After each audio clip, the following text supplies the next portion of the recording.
going to be very nice this Saturday. Vrindavan Das Prabhuji, Hare Krishna, Meena ji, Oh, Hare Krishna. Dandavad Pranam. I was sorry about the last week because last week Kartik and starting and Purnamasi. Yes, yes. Then Shaw Street Temple is asking to request, please can you making kheer? Then I jumping, I working and jumping. I go to state and the Shaw Street Temple and something service and making kheer for Rash Leela. And then Okay. I come back to night midnight and then sorry about the last time last Oh, yeah, week. no problem, Prabhuji. No problem. We can understand, Prabhuji. Okay, Hare Krishna. Yeah, definitely. I mean, you're all an inspiration to see like the kind of devotion that I always put into Krishna.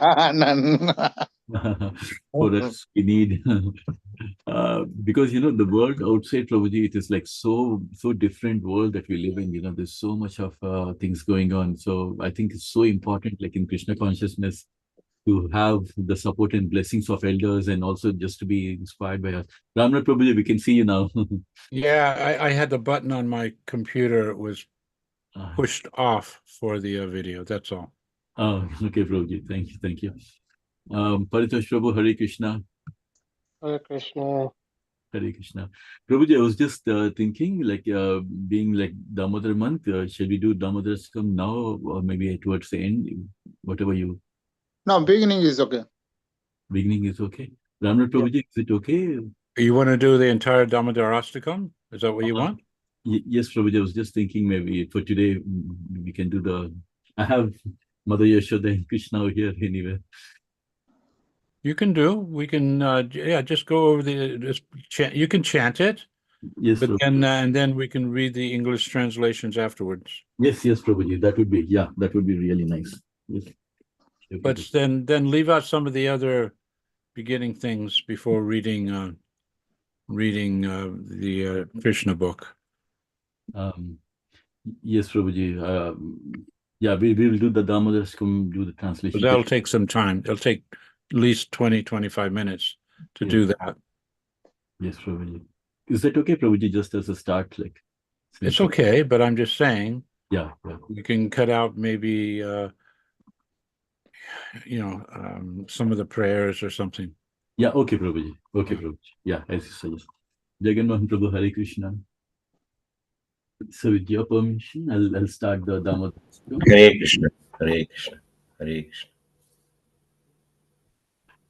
Namamishwaram Sachitanandarupam Lasat Kundalam Gokule Brajamanam Namamishwaram Sachitanandarupam Lasat Kundalam Gokule Brajamanam Yashoda Viraludamanam Paramrustamachantato Drupta Rudantam Muhunitam Karam Bhajayukmena Satantra netram Muhusastakam pathirekam Sita Damodara bhakti avadam Iti drikswatila vayananda kunde Swagosham nimajjantam akyapayantam Tadeye shitagneshu bhaktaijitatam Puna prematastam sata vritti vande Varam devamoktam Natam grihena rasadapiham Idam eva purnata Gopalabalam Sada Manas Virasam Kimachim Idam te mukam Nanda Bhutantani Britanta kunta Kastya gopa Chumbitam bimba rakta dharame Manas shatirastam laksayadvayam Namo devo damodar ananta vishnu Prasid dukha jalam jamanam Kripa drishti drishtati lambatanum Grihem dikyam Kuber atma chovayat Tvaya muchito bhakti bhajau krita jam Tata prema bhaktin sakame prayascha Namo Sadhinayaho Namaste Sudam Amne suskriti ditne Vadiyo Tadiyam Vishwashadamne Namo Madhyam Ramaya Sitavashta Yapriyaya Tadiyaya Namayanta Lilaya Devayatu Hare Krishna Krishna Hare Krishna Krishna Krishna Hare Hare Hare Rama Hare Hare Rama Rama Rama Rama Hare Hare Hare Krishna Hare Krishna Krishna Krishna Krishna Hare Hare Hare Hare Rama Hare Rama Rama Rama Hare Hare Jaya Yashoda Rajana Damodara Yashoda Damodara Yashoda Damodara Damodara Jaya Yashoda Damodara Yashoda Damodara Yashoda Damodara Yashoda Damodara Yashoda Damodara ki Jai Jai Jai. Damodara Stum ki Jai Jai. Hare Krishna. Hare Hare Krishna. Wonderful doing it for the first time here in the Sangha. Thank you very much. Prabhuji, I just want to share the one which can do the translation. I just quickly share the...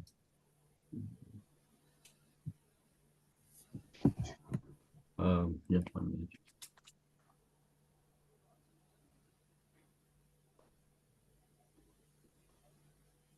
I hope everybody can see the scene. Clear. Okay, Prabhuji. Damodar lyrics in English. Ramnath Prabhuji, could I ask if you want to just read the first one, Prabhuji? It's really small. Okay, okay, Prabhuji.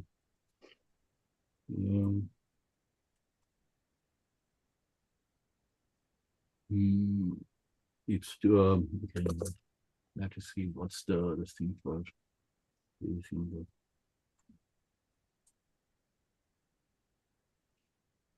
It's okay. I can read it. Let me do the first one. Yes, Prabhuji.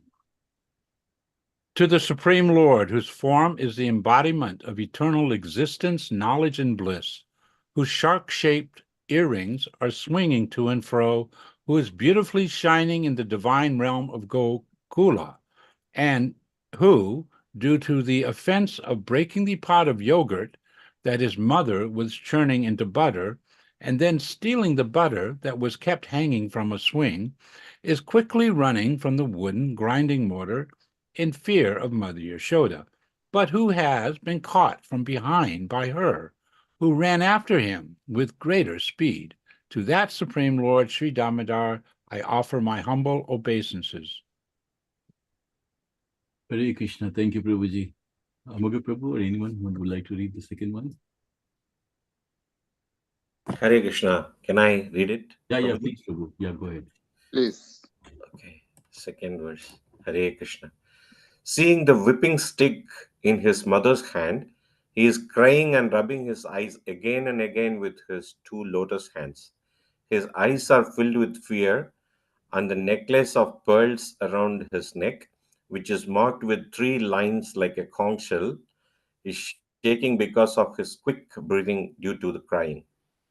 To this Supreme Lord, Sri Damodara, whose belly is bound not with ropes, but with his mother's pure love, I offer my humble obeisance. Hare Krishna. Hare Krishna. You want to also Hare read Krishna. third one? Yes, Hare Krishna, Prabhuji.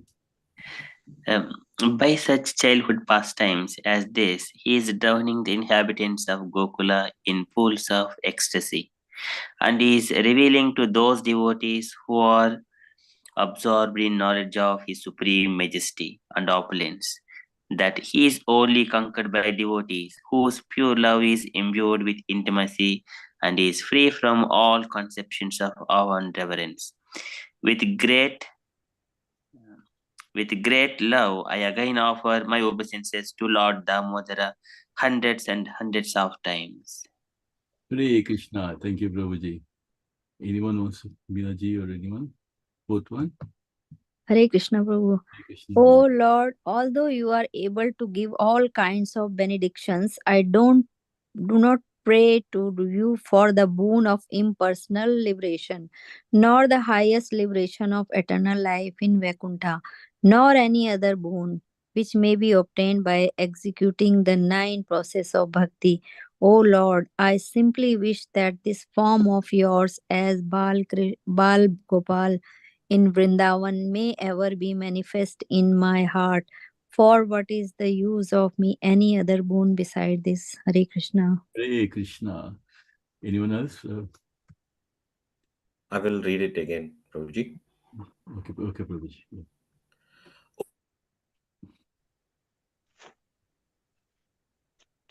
Go ahead, Prabhuji. Please.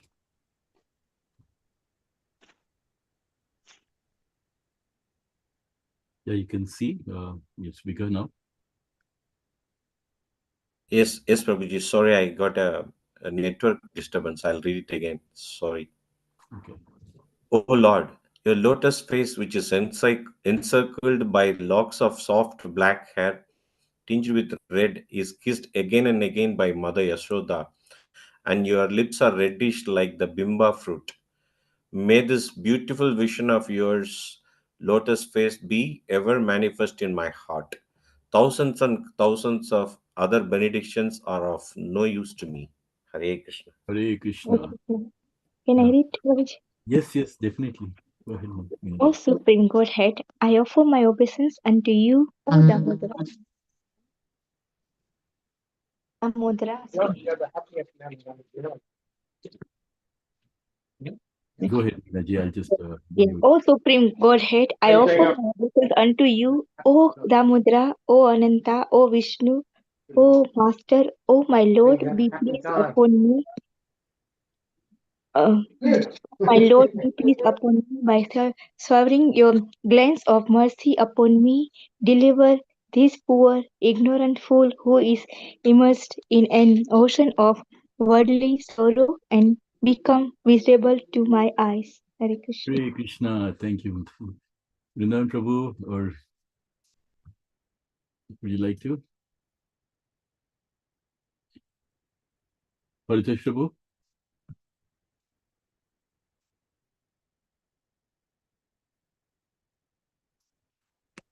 I'll read Prabhu.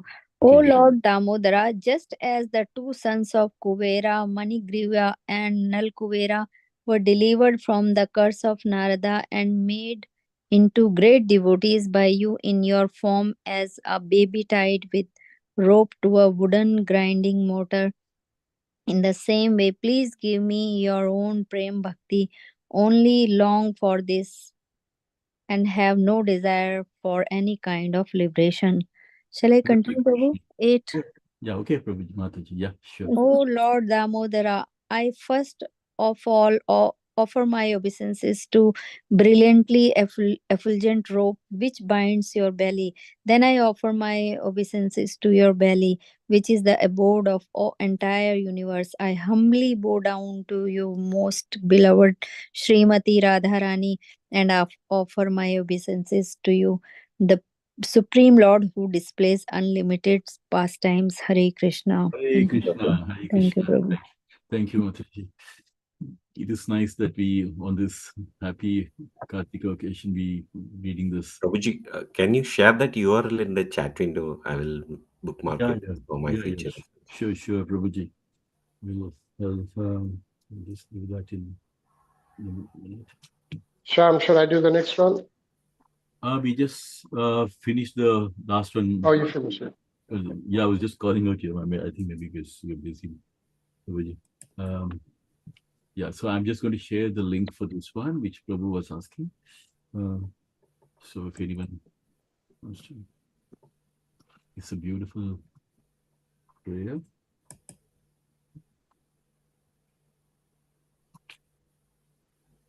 Thank you so much. Hare Krishna. Thank you. Hare Krishna. So we just going to read the base, and we are going to our favorite chapter which we are covering, and we covered, and we are in the chapter 53. Krishna kidnaps Rukmini, a beautiful chapter that we came across. We just covered some part, but before that, we just do our invocation and just start off. Om Namo Bhagavate Vasudevaya. Om Namo Bhagavate Vasudevaya. Om Namo Bhagavate Vasudevaya. Hare Krishna. So we all know the context or the background behind this, that Krishna was actually on a fight with Jayadratha, and then in the middle of the battlefield, he just walked away from the battlefield because this Krishna wanted to make sure that even the soldiers are not once again getting embroiled in this battlefield with Jayadratha. At the same time, there was a higher purpose where Krishna was attending to a request that was coming from Rukmini Devi for marriage. So from there he just moves on. And then last week we just covered about how Rukmini sends a very confidential Brahmana to pass this message, to take this letter to Krishna, to convey this message that Rukmini is very much keen in love with Krishna, and she wants Krishna to come and take her away. And there was not much time left. The Brahmana tells Krishna that Krishna, there is not much time left. The very next day, the marriage is likely to happen. So there was a very, very little time. And Krishna could understand, because Krishna is sitting in everyone's heart, and you could understand the feelings of Rukmini, and you could understand that, that it's a very, very crucial time for Krishna to take the action. So Krishna takes the Brahmana in his chariot, and he starts his journey. So we just covered this beautiful thing, and we covered about how Rukmini was so much in anxiety whether Krishna is going to come and take her away from the marriage, because she is not interested at all. She's been her brothers more than the father. Rukmini's father Bhishmaka is not so keen about that, but because he is obliged, because his son, he's very much interested. Sushipal is very much interested. I mean, his son, he's very much keen on getting Rukmini married to Sushipal. So because of that, he was very good at making arrangements for all the bridegrooms to come and attend. So he kind of like planned a very lavish one in Kundini, and it was amazing because Krishna starts his journey on these 4 horses, and he can a 1,000-mile journey. He just completes it over a night. So we can imagine how fast the horses must have been, or the power of Lord Krishna at that time.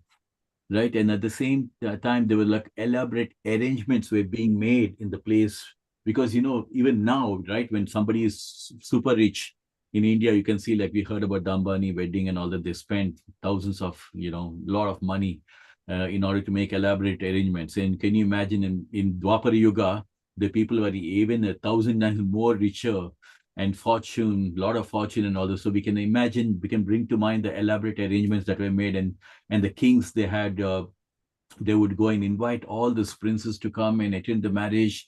And there was so much of elaborate arrangements that have been made at that point of time. And the kings used to have their own temples as well, where the bride who's going to be getting married would normally take take visit to the temple and things like that. So, but Rukmini was under so much of anxiety that whether Krishna is going to come or not. And then she was like, like all of us, right? When we go through certain situations where we have a hope that something will happen, and when it doesn't happen, we go through a lot of anxiety and a lot of thoughts going on in its mind. Why did this happen? Maybe it's because of that. Your mind keeps telling so many things. So Rukmini here was just thinking maybe the god, maybe the demigod, maybe the Lord Shiva, and maybe Durga, they may not be, maybe they're displeased with her, and maybe that's the reason why these things are happening, that Krishna did not turn up and things like that. Or maybe she felt like maybe Krishna, seeing the letter that's come from Rukmini, maybe he became dissatisfied and maybe he's not interested in the proposal, because this is what happens in our mindset, as isn't it? When you like somebody and you're interested and you don't get the response, then you start, so many things keep going on in your mind. Maybe what could be the reason?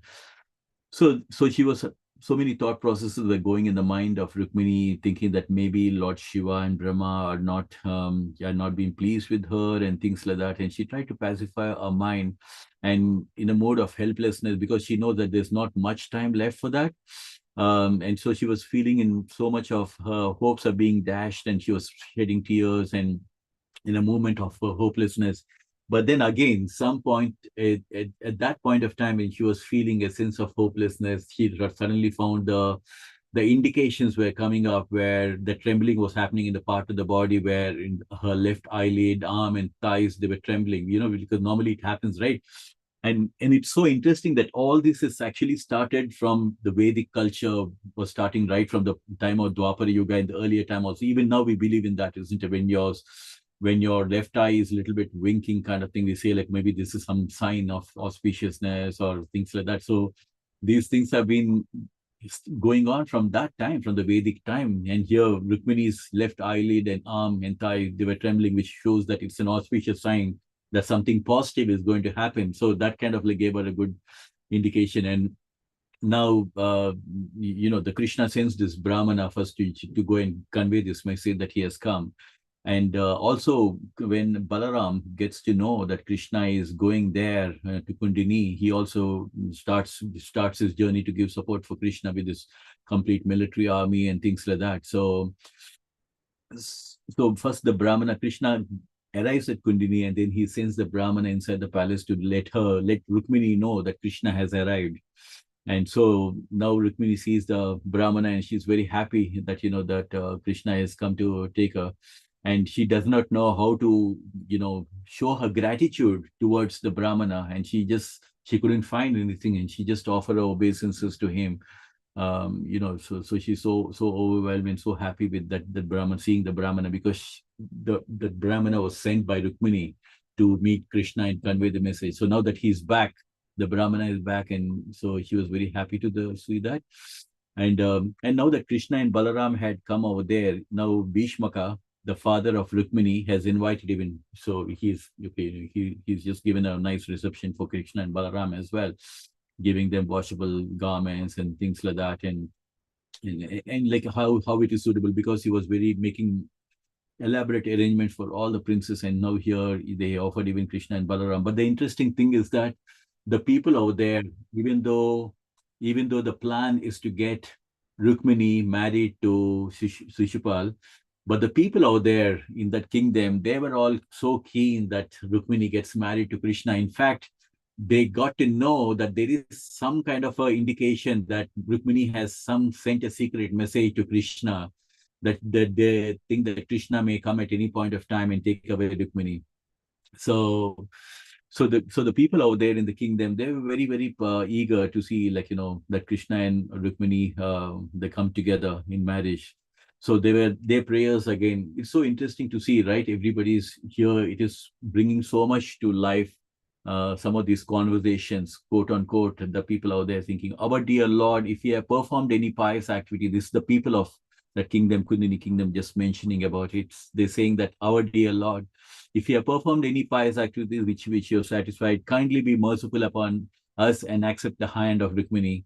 It appears that Rukmini was a very popular princess, and out of intense love for her, they prayed for her best fortune. So, so sometimes we all have favorites, isn't it? Like even in the royal family, there are some people, they're like, one member of the royal family, and there some people like the other member of the royal family. But here you can see that Rukmini is quite popular in the kingdom, and everybody loved her, and so they were praying for her fortune, that the best of the things should happen for her, that she gets married to Krishna. It is so interesting, isn't it? They want the goddess of fortune to be with Krishna, and as we can see in most of the royal families, that it happens where the princess, protected by the bodyguard, goes to visit the temple of Durga, Ambika, which is who's none other than goddess Durga. So we can see that deity worship in the temple has been in existence since the beginning of the Vedic culture. So it is not something, it's Vedic. Our deity worship is not idol worship, neither is it any sense of imagination. And to set the matter straight, Krishna himself has made it very, very clear in Bhagavad Gita. And I kind of like make it a point, like sometimes when we have this conversation, to make sure that this message is going, that in Bhagavad Gita, chapter number 12, Bhakti Yoga, verse number 2, Bhagavan Sri Krishna explains to Arjuna, when Arjuna asks, which is the best way to worship Krishna? Should we worship as a formless God, or with the God with a form? So Krishna makes it absolutely clear in chapter number 12, verse number 2. Mayavasya mano yemam nitya yukta upashate shraddhaya paro yopeta tame yukta tamamataha. Arjuna, those who fix their mind on my personal form and are always engaged in worshipping me with great and transcendental faith, Arjuna, I consider that to be the best form of worship. So this is coming directly from Bhagavan Sri Krishna, that worshipping Krishna, the personal form of Krishna or the deity form of Krishna, is the best form of worship. So we can see that even right from the Vedic culture, not now, spanning some thousands and thousands of years, this has come up. I was just mentioning this point because I recently seen a video where people from other religious traditions, they were misquoting and misinterpreting this message from Bhagavad Gita as it is, saying that Krishna was against idol worship and things like that. And interesting enough, one person from Krishna consciousness who gave him a straight answer, saying that is not true, and he quoted this sloka from Bhagavad Gita. He quoted this particular verse from Bhagavad Gita, saying, no, Krishna so said that, yes, those who fix their mind on my personal form. Immediately that person shut up because he had no other answer to say.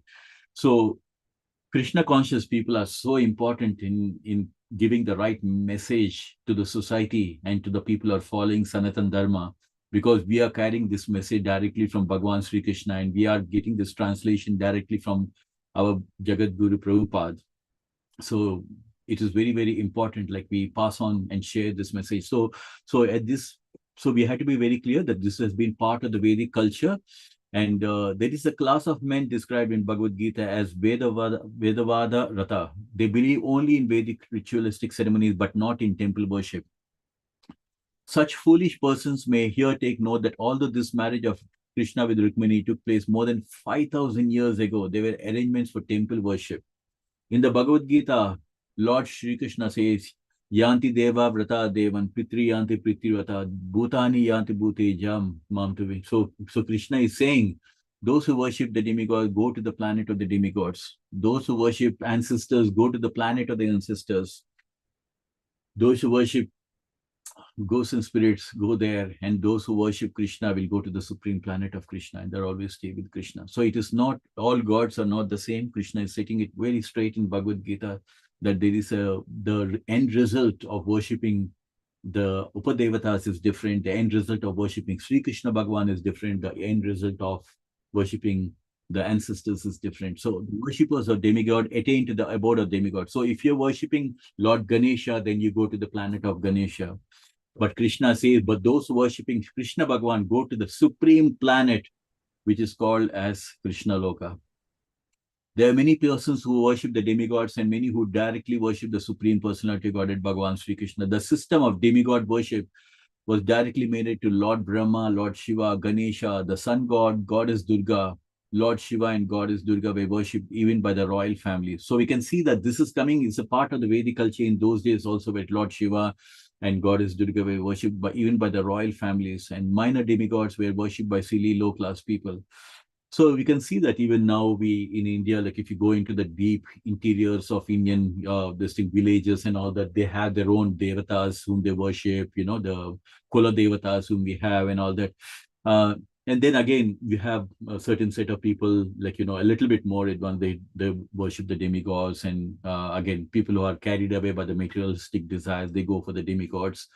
But again, but the most important thing that Krishna sets the record very straight in Bhagavad Gita, that Arjuna, I am the one sitting in your heart and making your faith in strong. And if you are worshipping any particular demigods, I am the one who's sitting in your heart and making your faith strong in that particular demigod. But you have to know this, Arjuna, that whoever all these demigods, whatever benedictions that are giving, everything is coming from Krishna. So Krishna is the source from where all these benedictions that the demigods are able to pass on to the people, who are able to bless them and are able to give them everything. So the root, the source is Bhagavan Sri Krishna. That's why we call Purna Avatar. He is the original candle, which is from where all the remaining expansions have happened. As far as the Brahmanas and the Vaishnavas are concerned, they simply worship Lord Vishnu, the Supreme Personality of Godhead. In the Bhagavad Gita, the worship of demigods is condemned but not forbidden. So we say, like even Indra also, Lord Krishna, when we say it's a very right time that we're discussing about it. We know the Govardhan Puja is coming up over the weekend. And we know that when Lord Indra was not happy with the people of Vrindavan, they were not worshipping him, he started lashing out rains. And this is how the demigods are showing their, like Indra is showing his anger. But Krishna protected the people of Vrindavan. And he told Nanda Maharaj that he don't need to worship the Indra. And finally, Krishna protected the people of Vrindavan. And also, the Govardhan Puja also started off from there. So we are taking instructions, we are taking direction directly from Bhagavan Sri Krishna. So it is clearly stated that less intelligent people worship the demigods for material benefits. So we have to be very, very clear, like with demigods, material benefits. If you remember, a couple of chapters back, when Muchukunda, one of the devotee of Krishna, when he went and fought for the demigods and did everything, then Kartikeya, the head of all the demigods, he came and said, like, Muchukunda, ask me for any boon, but don't ask me for liberation, because that is something which we can't give. That only Vishnu or Krishna can give. So it is very clear, that even the record is being set straight by the demigods, that by someone like Kartikeya himself, that liberation coming out of this life cycle, that we cannot be given by Krishna. So, but that we cannot be given by the demigods. It's only Krishna who can give. So Krishna mentions that also, up to the level of Brahmaloka, life is very temporary and life full of miseries, and they keep coming back. But one who reaches the Supreme Planet, they never come back.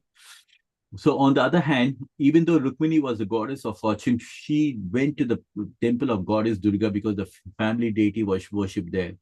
In Srimad Bhagavatam, it is stated that Rukmini proceeded towards the temple of goddess Durga. Within her heart, she always thought of the lotus feet of Krishna. So here, the purpose of going to take the blessings of Durga for Rukmini is also to attain Krishna. So even earlier also we've seen where the gopis were worshipping Katyayani. And the purpose of worshipping Katyayani is to get Krishna. So the end, the goal, the supreme goal is Krishna. That is what is the most important thing. Therefore, when Rukmini went to the temple, it was not with an intention of an ordinary person who goes to beg for material benefit, but her only goal was Krishna. So we can see that,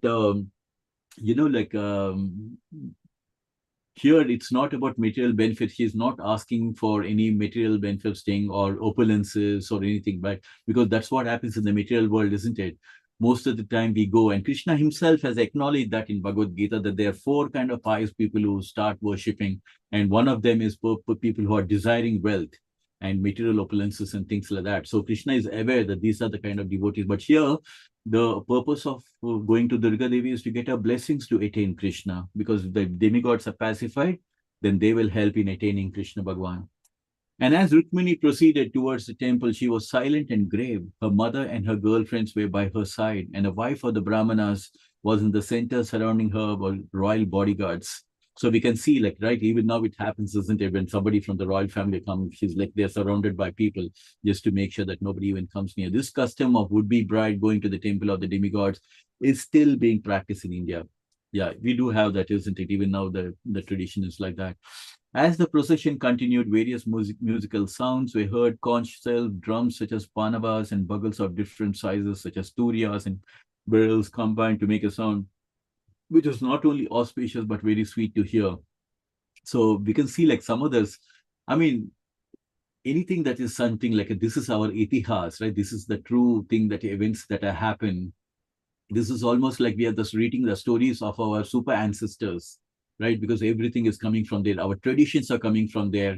Our musical instruments have been coming from there, and so many things, all even the games and everything, the festivals have been coming since that time, like the playing of Holi and things like that. So everything is being part of the Vedic culture that is being carried forward.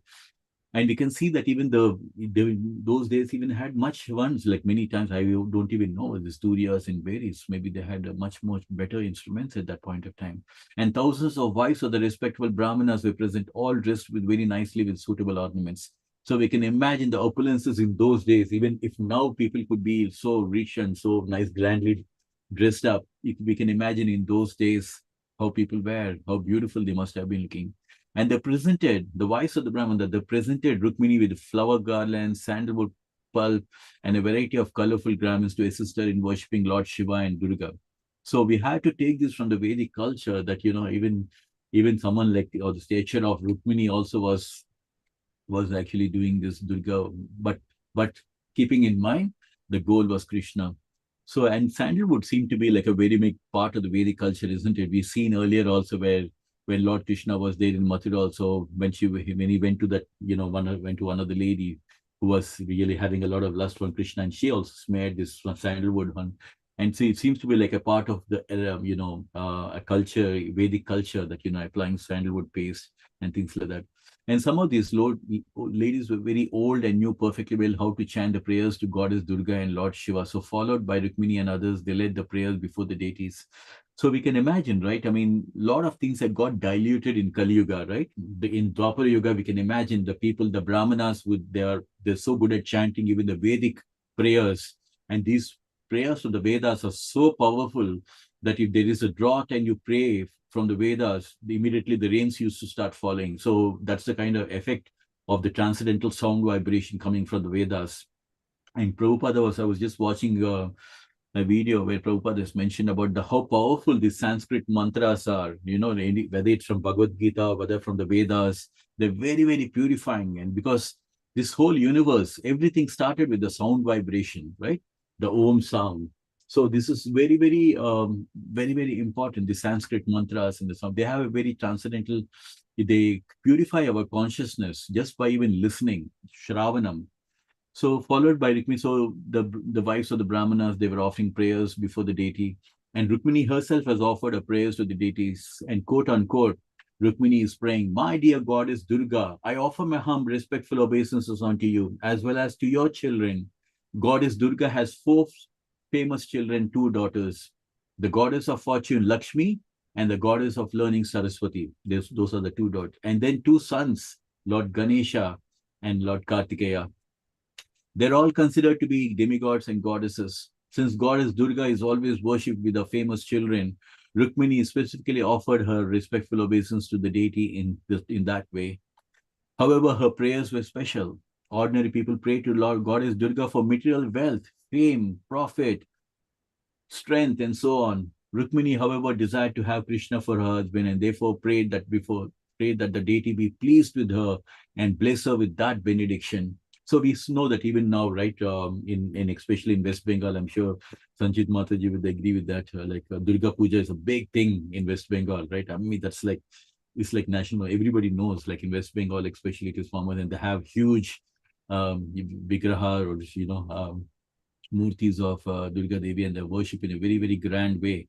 But again, the purpose of like worshipping is also for material opulences and things like that. And of course, a lot of things get diluted over a period of time, but but the interesting thing and something which is really worth noting is that the traditions are still continuing, and still there are people worshipping Durga in a big way. And one of the things, like, there are many things which is a bad side of social media, but the good side of social media is through the social media, lot of people in the devotional line also, they are spreading a lot of knowledge and spreading a lot of joy in publishing and posting a lot of beautiful events and festivals and things like that, including the Durga Puja also. So it's all about using our discrimination to see what is the kind of things that we want to just pick up from the media. Otherwise, it can be just be overwhelming.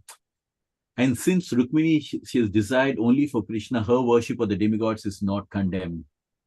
So while Rukmini was praying, she presented.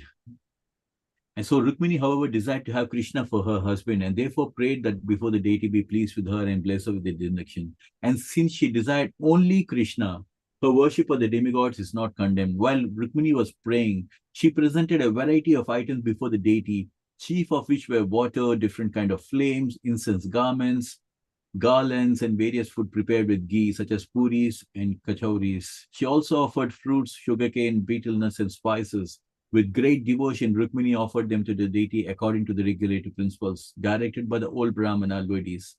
After the ritualistic ceremony, the ladies offer the remnants of the food to Rukmini as prasadam, which she accepted with great respect. Then Rukmini offered her obeisances to the ladies and to goddess Durga. After the business of deity worship was finished, Rukmini caught hold of one of her girlfriends in her own hand, which was decorated with a jewel ring, and left the temple in the company of others. So we can see Prabhupada is kind of like narrated it so nicely in Krishna Katha. Every time we read Krishna Katha, it's really, we can bring to mind, we can imagine very clearly how beautiful the arrangements must have been, how beautiful the temple must have been, how meticulously they were following the Vedic culture of following the rituals and things like that. And we can see that Rukmini was so determined in her mind that she prayed, like, if I can't get Krishna in this life, in the beginning she was praying that I will do intense sadhana, I will do all kind of austerities, but I want, even if I'm not in this life, in the next life, I will want to get Krishna, but I only want to get Krishna. So this is the kind of determination which Krishna becomes very, very pleased. He says, Dridha, which means being determined in bhakti life pleases Krishna a lot, right? So when we say, like, today I want to chant in Kartik Mass, I want to every day recite the, Damodar Astakam.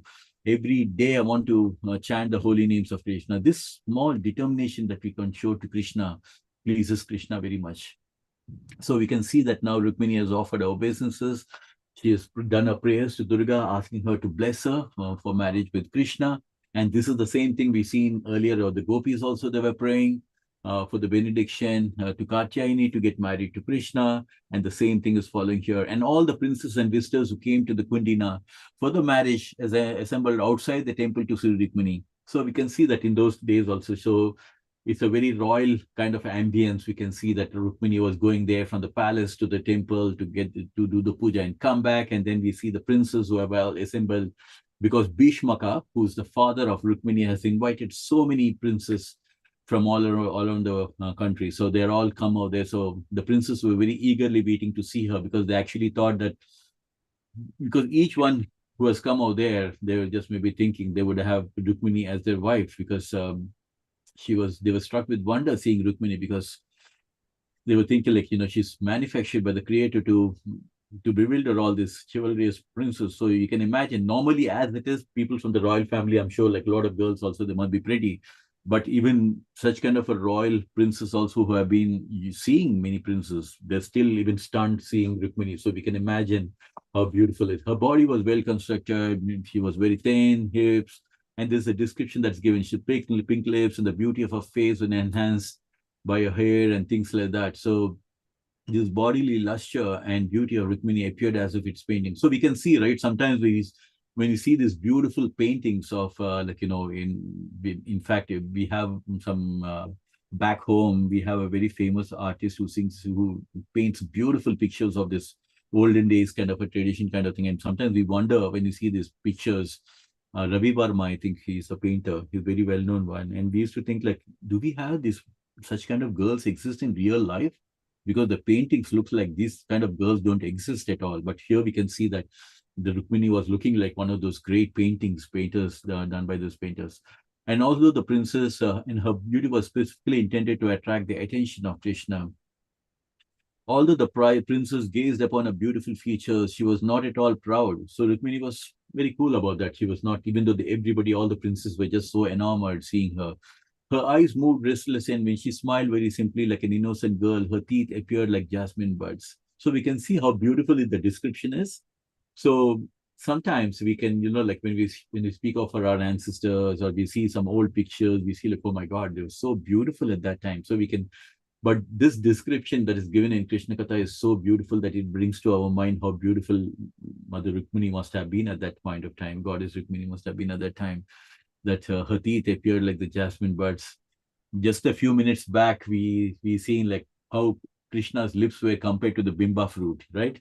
So like that, these beautiful comparisons are like giving to us a sense of vision as like how beautiful they must have been.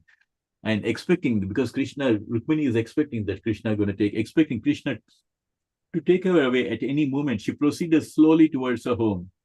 So she's making a slow baby steps, walking towards the kingdom, because this was the plan, right? She written a letter to Krishna also saying like maybe this can be done without any bloodshed, that she can come while she's going to the temple and coming back. Maybe that could be the right time for her to come and pick her up. And so her legs are moving like a fully grown swan. How beautiful the description, isn't it? The legs are moving like a full grown swan, and the ankle bells tinkle mildly. So we talk about poetry, some beautiful poetry, but look at the way real poetry and real beautiful narration that is from this Vedic culture. What can beat this beautiful narration, isn't it? So the chivalrous princes assembled there were so overwhelmed. So the princes who are just stationed over there, who came at the request of Bhishmaka, they were just so overwhelmed because she was looking so beautiful. And in the description is given that they almost fell down unconscious and fell down from the horses and elephants. So we can imagine how much they must have been, impressed. Full of lust, they hopelessly desire Rukmini's hand, comparing their beauty to hers. Because sometimes when you see a beautiful girl and you feel like, oh my God, maybe she's matched for me. So everything like they were thinking in those lines, like maybe she's, she looks maybe compared next to me kind of thing. Srimati Rukmini, however, was not interested in any one of them. So right from day one, Rukmini has made up her mind because she has heard from Narada Muni and many other sages about Krishna. So this is another important model of the story, is that Shravanam is very important. To fall in, just like how Rukmini has fell in love with Krishna, even though she has never seen Krishna. So similarly, when we read Krishna Katha and the beautiful Katha of Krishna's Leelas, that's why we call Janma Karma Cha Me Divyam. Divyam means these are all transcendental. Krishna Katha is totally spiritual, transcendental, not to be considered on the material platform. This is all Lord. The Lord leaves the battlefield, the Lord takes Rukmini, whatever happens, they are all to be understood, and highest spiritual platform of pure love and nothing else. And full of hope, full of love, they hopelessly desired. And you can see that Rukmini from day one, she was not interested. She was simply expecting Krishna to come and carry her away. So we can see that she's totally blind to whatever is happening towards her. The only thing that was ringing in her mind is, when is Krishna going to come and take me away? That's the only thing that was going in her mind. And as she was adjusting the ornaments on the fring on her left hand, she happened to look upon the princess, and suddenly she saw Krishna was present among them. So as Bhishmaka, we know that he's invited Krishna and Balaram also to come, and he's received them nicely. So now Krishna and Balaram were also among those princes who were actually stationed out there and looking at Rukmini. And although Rukmini has never seen Krishna, you can see here by the description, right? Because Narada and all, they would have already discussed about how beautiful Krishna was looking. Although Rukmini had never seen Krishna, she was always thinking of him. Thus, she had no difficulty recognizing him of the princely order. Krishna, unconcerned with all the other princes, immediately took the opportunity to place Rukmini on his chariot, marked by a flag bearing an image of Garuda. He then proceeded slowly, without fear, taking Rukmini away exactly as a lion takes a deer from the midst of jackals. Meanwhile, Balaram appeared on the scene with the soldiers of the Yadu dynasty. So see how beautiful this whole narration, isn't it? People talk about narration. This is what is the actual narration. So how beautifully. So when Balaram came to know that Krishna is going to Kundina, so immediately he came up with this whole military and chivalry and everything, and he started going towards to go and join Krishna. So that is happening from one end. Then you see Rukmini also going to the temple and coming back. So now that is also happening. And now Krishna appearing here, he first sends the Brahmanas to convey the message to Rukmini that he has come finally out there.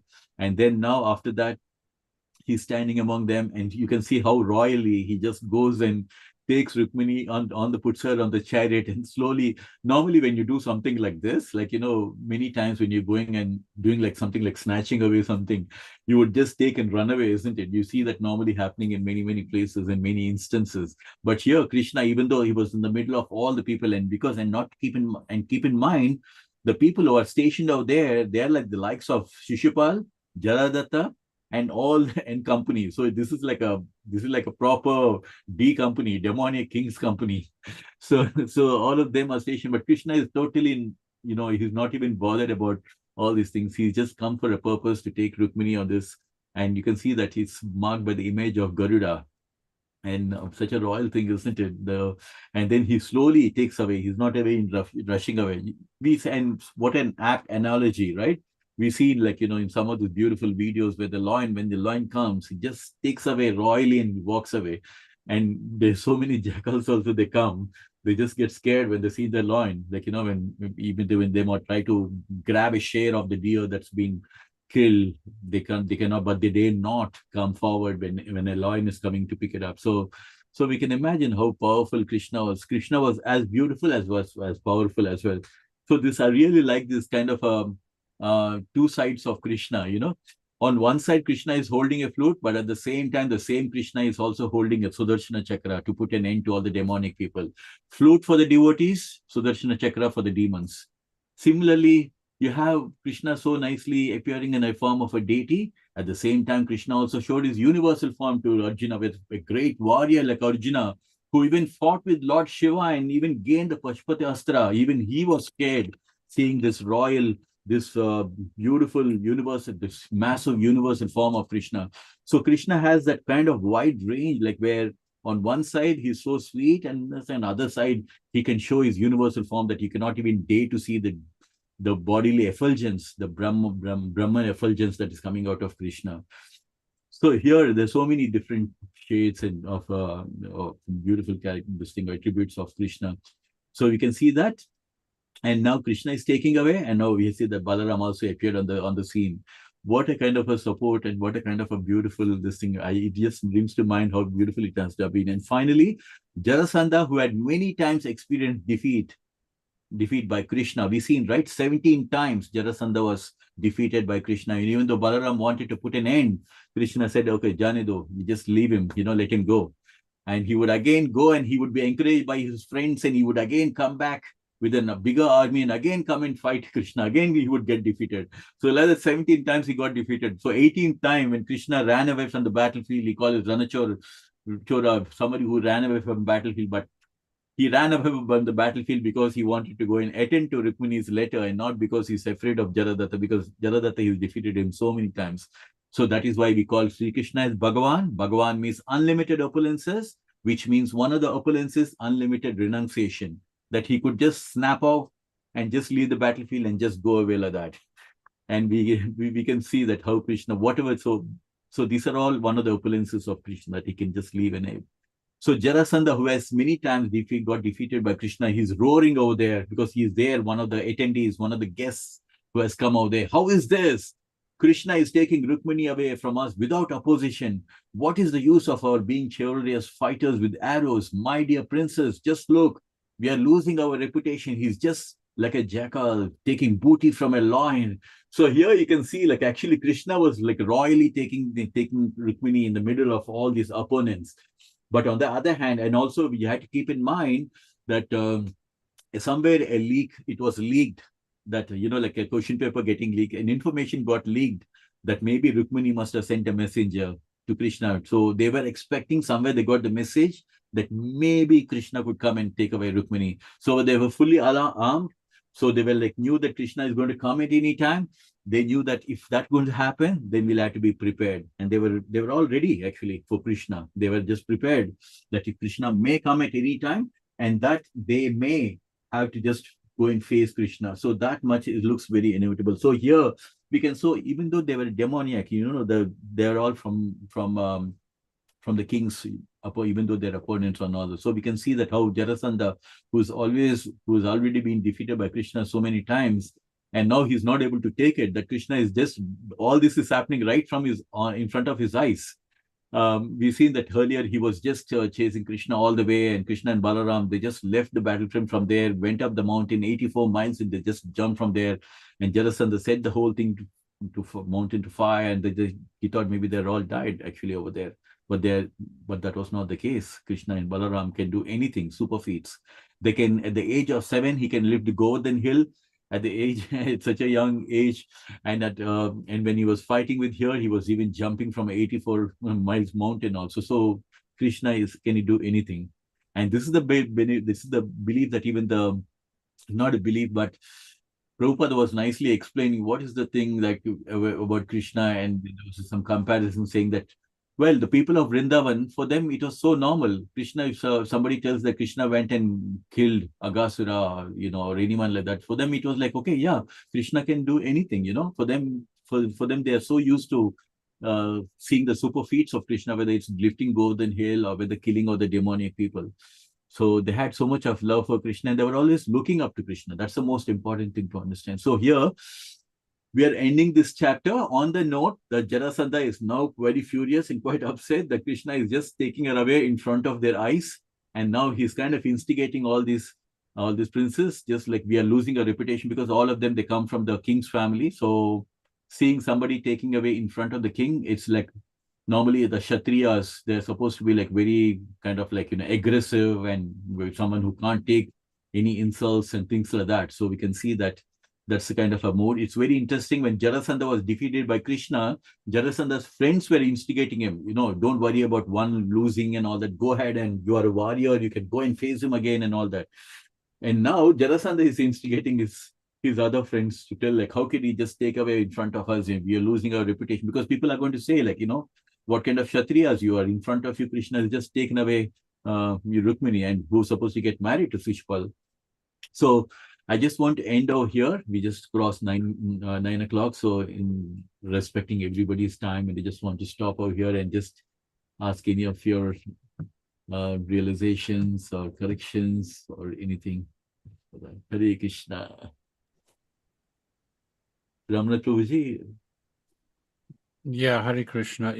There's lots of points in this narrative that I find particularly interesting.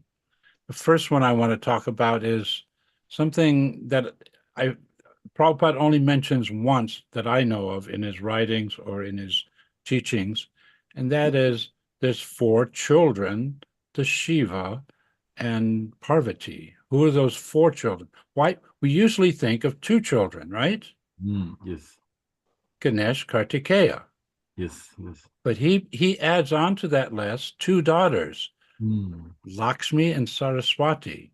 Now, do you know of any other place where Prabhupada mentions this, or anywhere in any of your readings of other Puranas or Vedic literatures where this holy family of Shiva and Shakti has 4 children, 2 sons and 2 daughters? This is the first time I'm seeing this. No, I've seen this reference before. Okay. What I'm doing, I'm pointing out to you, as far as I know, this is the only reference Prabhupada makes of it, but it's there. Okay. And yeah, I've always been a bit bewildered, actually.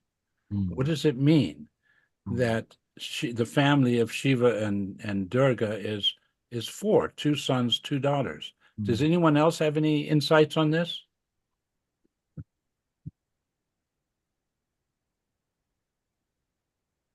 Hare Krishna Prabhu. Yeah, I do not know the Sanskrit reference, but, as being Bengali, we have like always seen growing up, maybe as a ritual also. So, like when in Durga Puja, which comes like 20 days before Diwali, like it was just a couple of weeks back.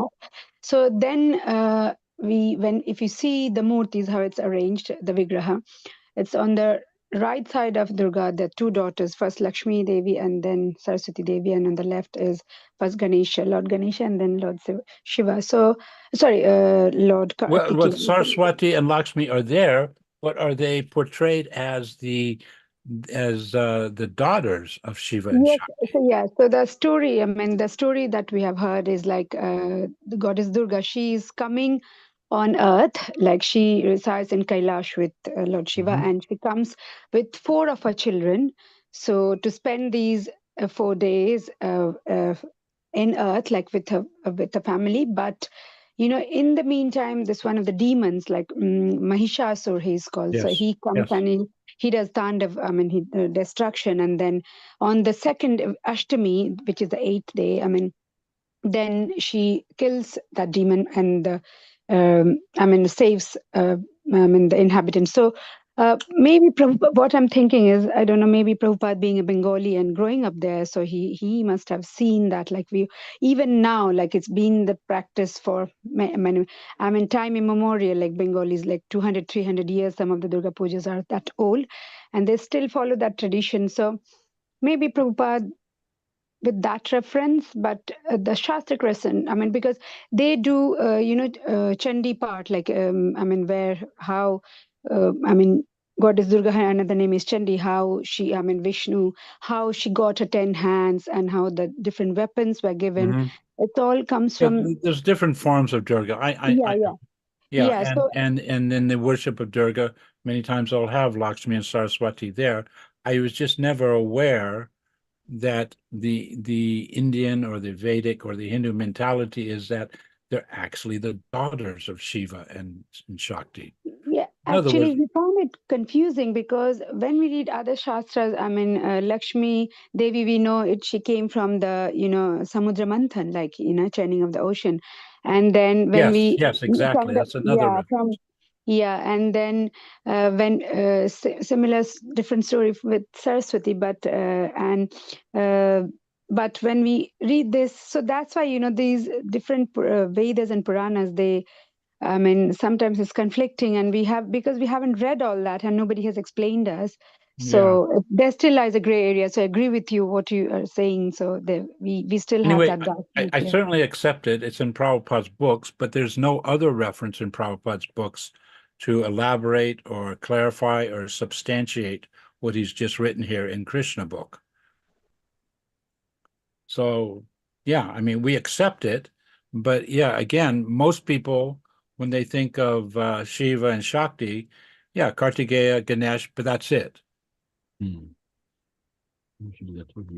mean, that's true, Prabhu. Yeah, because all these shastras, the different Puranas, maybe they have different tattvas, and because it's not conglomerated together, like how they when we know about this Bhagavad Puran, where the churning of the Actually, ocean, and that's now what I'm thinking, I want to research this in the original Bhagavatam. What does it say in this section? Or is this just some elaborate? See, this is a summary study of the 10th canto. Prabhupada inserts a lot of things. I don't know if this is actually there in the original Bhagavatam or not. I don't think so, but maybe it is. But certainly there in KrishnaBook, which is, I think, is fascinating. Yes, Saraswati Lakshmi Smarta. Smarta Brahmana is West Bengal. Smarta Brahmana in Lakshmi and Saraswati. But I think that Prabhupada never heard about the Lakshmi Saraswati is the daughter of Durga. I never, but Smarta Brahmana is this follows this thing. Yeah, the Smarta Brahmins, they of course invoke Saraswati, and Lakshmi, and yeah, all the various devatas. I mean, the Shaktas in general, yes, they worship Durga, they worship Lakshmi, they worship Saraswati. Many times they worship without their consort, which is not exactly correct. The thing is, the real thing is the intention. So Prabhupada here in the Krishna book, in this summary study, he says the Bhagavad Gita condemns the worship of demigods, which is true, but then Prabhupada says, but it is the worship of the demigods is not forbidden. It's an interesting choice of words. It's condemned, but not forbidden. In other words, when you look closely at what Krishna is telling Arjuna, don't worship the demigods, or the demigods basically meaning the main demigods, not the insignificant demigods. But you don't worship the demigods for material desires. And that's what most of Hinduism is all about. They worship the devatas for material desires. Right now, you can go to Wembley, beautiful temple there, and they have I've been to the for one of the big programs for the Soho Temple. They rented out the hall there because it was very big. And there's the temple has an outdoor shrine to Lord Shiva, very nicely situated. But the name of the deity is Kameshvara, meaning the Lord of Desires. And that's what the Hindus, they love. They go to worship Shiva and Shiva Lingam. And when you talk about Shiva Lingam, it's Shiva and Shakti together, actually. It's Lingam Yoni, which is representing Shiva and Durga together. But their mentality is, here's Kameshvara. Now, that's forbidden, or that's condemned, Prabhupada. In the Bhagavad Gita, this is what Krishna is condemning. It's a very subtle distinction. This kind of worship of the demigods is not in line with Krishna's teachings. Yet, on the other hand, we don't worship Kameshvara, we worship Gopeshvara. Why? Yes. Why? Why Gopeshvara? What's the distinction? Gopesh.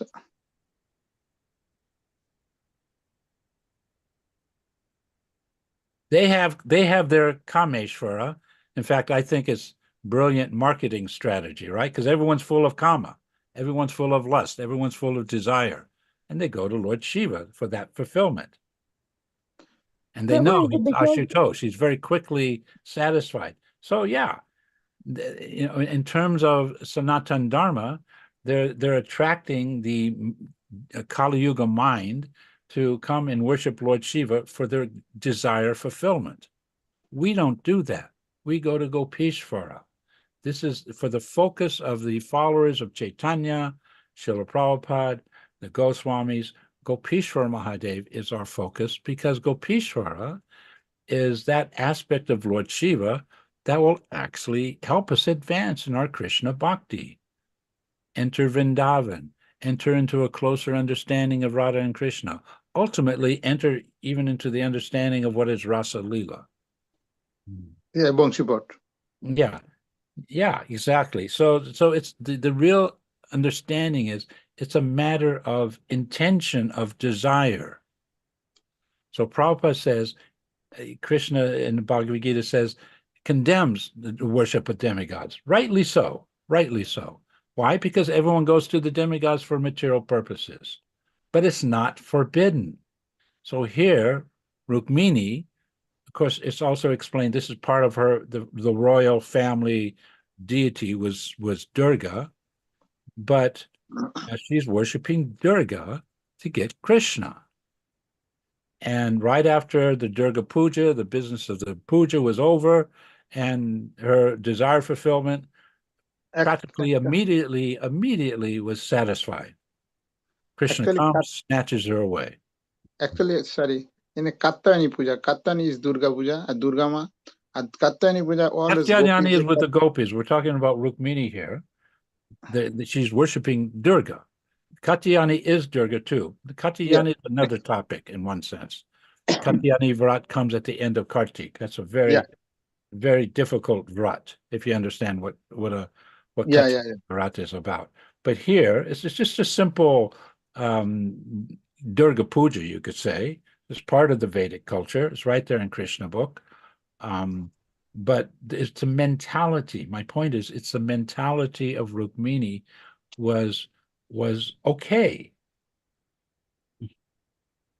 So in that sense, in the Hare Krishna movement, what I see is very much necessary is to introduce this understanding of Gopeshvara Mahadev as the focal point of worship, not just of Shiva. Yes, Gopishwar Mahadev is Shiva, but a Shiva-Durga combination. It's Shiva and Shakti, Shiva Lingam, Lingam Yoni. It's Shiva and Shakti together. And that is what should be seen as what is needed in the Hare Krishna movement to help the Indian community, the Hindu community understand that we're not completely, yet we condemn materialistic approach to the devatas, but we do not forbid it. In fact, we welcome it when it's done in the right way. But what do you think, Prabhu, that when you're Rukmini, marriage, before marriage, go to Durga Ma and Durga Ma worship. To Ma, I'm to not to another person, and marriage, I am to marriage to Krishna. That's why he to worship to Krishna, Rukmini Mata. Not just to get married to Krishna. Yes, this was Rukmini's desire. She wanted Krishna as her husband. But the larger understanding is she wanted to serve Krishna. Her desire was as a pure devotee to render service to Krishna and to marry Krishna.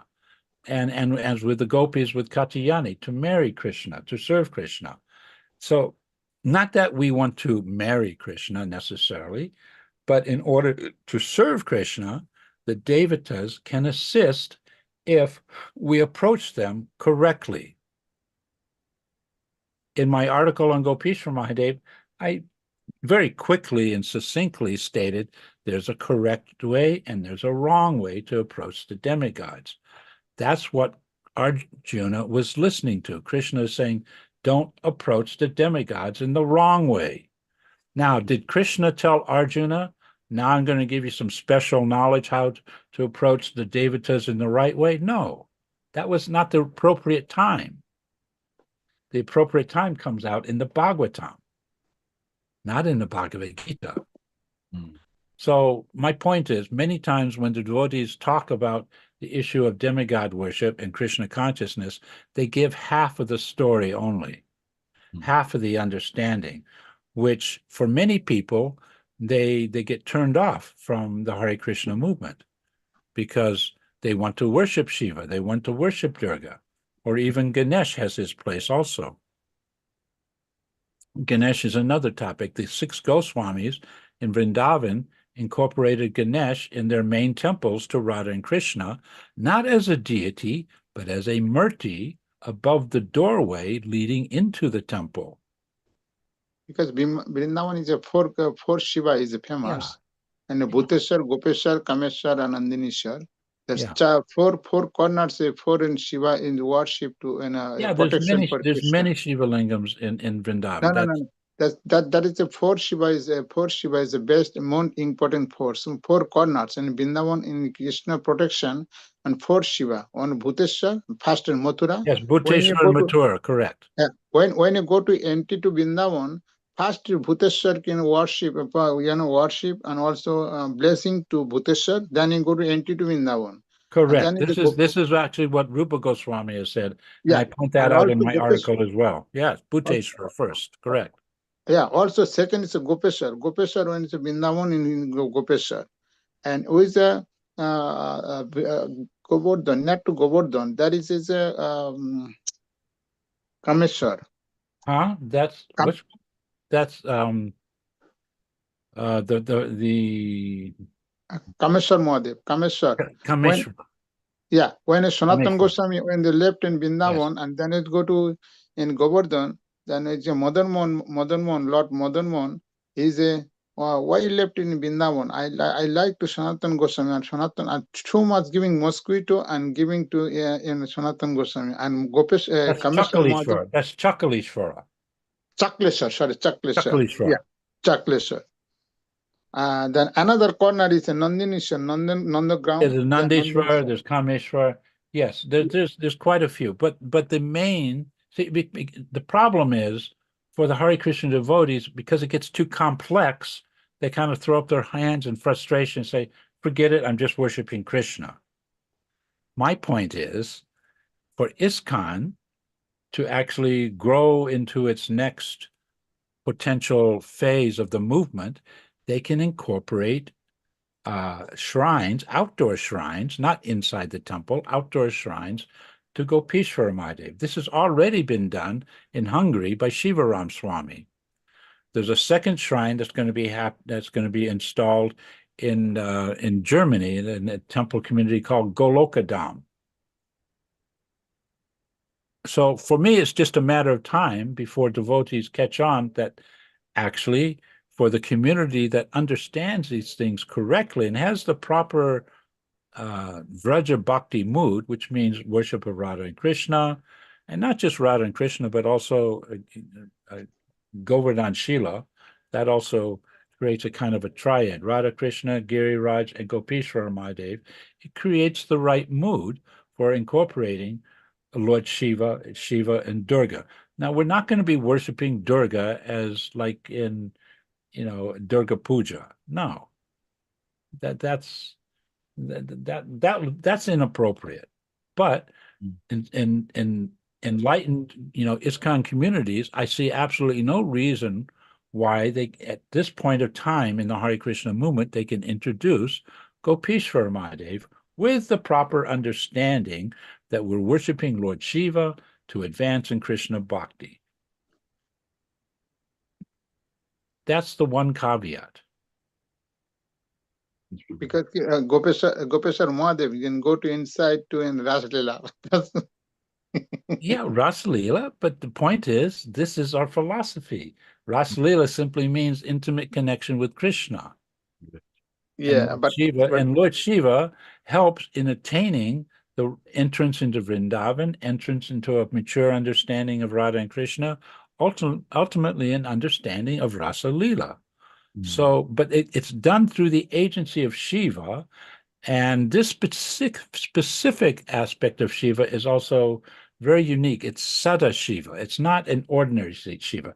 Sada Shiva is almost, it's closer to Vishnu than regular Shiva. Let's put it that way.